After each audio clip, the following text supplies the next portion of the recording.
उत्तर प्रदेश का जिला मुरादाबाद पूरी दुनिया में पीतल नगरी के नाम से जाना जाता है। मुरादाबाद का पीतल तकरीबन हर मुल्क में इस्तेमाल होता है, लेकिन अब तक मुरादाबाद के किसी पीतल फनकार को हुकूमती सतह पर खास पजीराई नहीं मिली थी।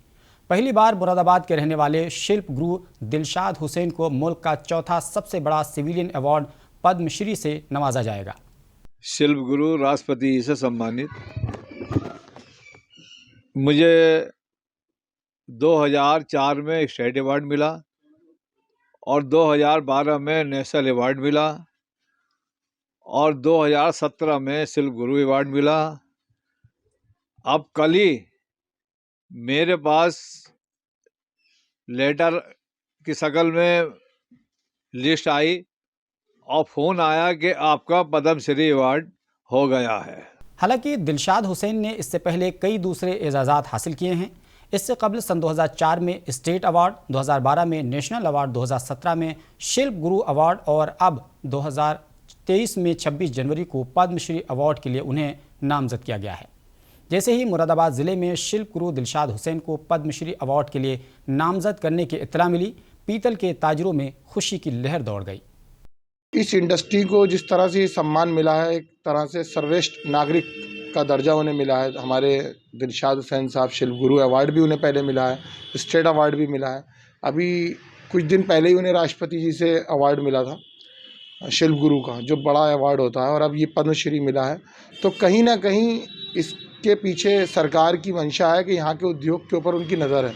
दरहकीकत ज़िला मुरादाबाद के मकबरा इलाके में कैथ वाली मस्जिद के पास रहने वाले शिल्प गुरु 8 साल की उम्र से ही पीतल में नक्शोनिगारी का काम कर रहे हैं। दिलशाद हुसैन को सदर जमहूरिया रामनाथ कोविंद के हाथों सन 2017 में अवार्ड के साथ शिल्प गुरु का खिताब भी मिला। वज़ीर आज़म नरेंद्र मोदी खुद दिलशाद हुसैन की कारीगरी के कायल हैं। अगस्त में जब G7 कॉन्फ्रेंस का इनेकाद किया गया था, जिसमें वज़ीर आज़म मोदी ने जर्मनी की चांसलर को एक बर्तन पेश किया था, वो बर्तन दिलशाद हुसैन ने ही बनाया था और उस बर्तन को दिलशाद हुसैन ने वज़ीर आज़म मोदी को बतौर तोहफ़ा पेश किया था।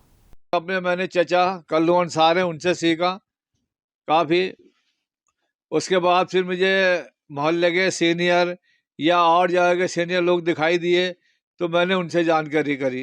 पद्मश्री अवार्ड के लिए नामजद होने के बाद दिलशाद हुसैन ने कहा कि मैंने कभी पद्मश्री के बारे में सोचा भी नहीं था। उन्होंने इस हौसला अफजाई के लिए हुकूमत का शुक्रिया अदा किया और वज़ीर आज़म नरेंद्र मोदी की तारीफ भी की। ख्वाब में या कभी ऐसा सोचा भी नहीं था कि हम पद्मश्री बनेंगे। मैं शुक्रिया अदा करूंगा सरकार का भी कि सरकार ने मुझे चुना। मैं बहुत बहुत शुक्रिया अदा करता हूं। शिल्प गुरु दिलशाद हुसैन अंसारी ने बताया कि उन्होंने अपने दादा से नक्शोनिगारी का काम सीखा, लेकिन जब दादा का इंतकाल हुआ तो चचा से काम सीखा। इस तरह इलाके के अच्छे नक्शोनिगार से काम सीखते रहे, यहाँ तक कि रफ्ता रफ्ता पीतल के फनकार बन गए। उन्होंने बताया कि हमने फ़न को फ़रोग़ देने के लिए बेटियों को काम सिखाया है ताकि वो घर के अंदर बैठकर फ़नकारी कर सकें। ख़ास बात यह है कि दिलशाद हुसैन अंसारी की बेटी और बहू को भी पीतल पर नक्शोनिगार के लिए एजाज़ से नवाजा जा चुका है। अब तक जो ध्यान दिया है अपनी कला पे, लेडीज़ों पे ज़्यादा दिया है।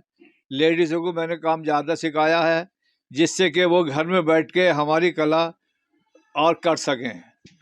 यहाँ तक कि अवार्ड भी दिलवाया है, और जो लेडीज़ हैं और जो बाहर छोटे कम जानते थे उनको काम सिखाया, जिससे कि आज वो अपने घरों में बैठ के काम कर रही हैं लेडीज़ें। शिल्प गुरु ने हुकूमत से मुतालबा किया कि हमारे मुल्क में नक्शोनिगार का फ़न ख़त्म हो रहा है, इसको बढ़ाने के लिए इदारे खोले जाएँ और कई जगह सेंटर्स भी बनाए जाएँ। हालांकि हुकूमत की जानिब से कई स्कीमों की शुरुआत की गई है, लेकिन अगर हुकूमत इन स्कीमों को मज़ीद वक्त दे तो हमारा फ़न परवान चढ़ेगा।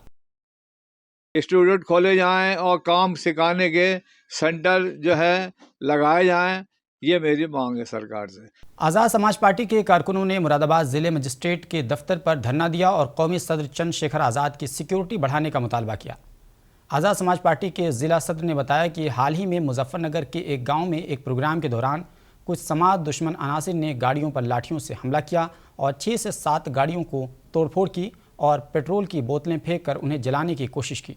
आज़ाद समाज पार्टी के कारकुनों ने ज़िला मजिस्ट्रेट के तवस्सुत से सदर जमहूरिया को मेमोरेंडम भेजा, जिसमें मुतालबा किया गया कि मुलज़मीन को जल्द अज जल्द गिरफ्तार किया जाए और साथ ही पार्टी के सरबराह चंद्रशेखर आज़ाद की सिक्योरिटी को बढ़ाया जाए।